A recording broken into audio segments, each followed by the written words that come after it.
পান্ডার ব্যায়াম ক্লাস। এক জঙ্গলে ছিল এক আরামপ্রিয় পান্ডা। তার নাম ছিল গোলগোলু। গোলগোলু সারাদিন খেয়ে ঘুমিয়ে আর বাঁশ চিবিয়ে সময় কাটাত। কিন্তু তার বাকি বন্ধুদের ছিল একটাই অভিযোগ, গোলগোলু একেবারে মোটা হয়ে যাচ্ছে।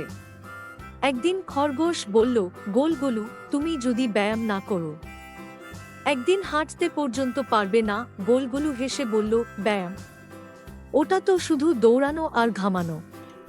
এত কষ্ট আমি করতে পারবো না। সবাই মিলে ঠিক করল পান্ডাকে ব্যায়াম করানো হবে।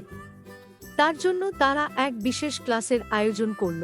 ব্যায়াম ক্লাসের দিন খরগোশ, কাঠবিড়ালি, হরিণ সবাই আগেই এসে হাজির। কিন্তু গোলগোলু আসল 1 ঘন্টা দেরি করে। সে ধীরগতিতে এসে বলল, আমি তো মোটা, ব্যায়ামে দেরি করাই আমার ওয়ার্ম আপ। শুরু হলো ক্লাস। খরগোশ বলল, সবার আগে আমরা দৌড়াবো। গোলগোলু দৌড়াতে গিয়ে হঠাৎ গড়াতে শুরু করল, আর গড়াতে গড়াতে একেবারে বাঁশের ঝোপে গিয়ে পড়ল। সবাই হাসতে হাসতে লুটোপুটি খেতে লাগল।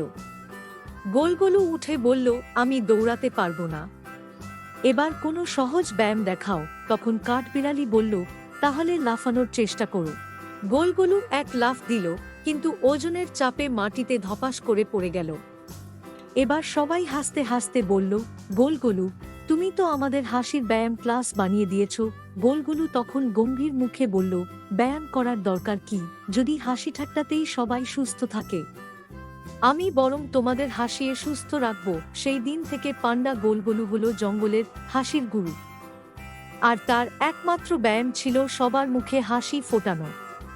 সুস্থ থাকতে শুধু দৌড়ানো নয়, মন ভালো রাখাও খুব জরুরি।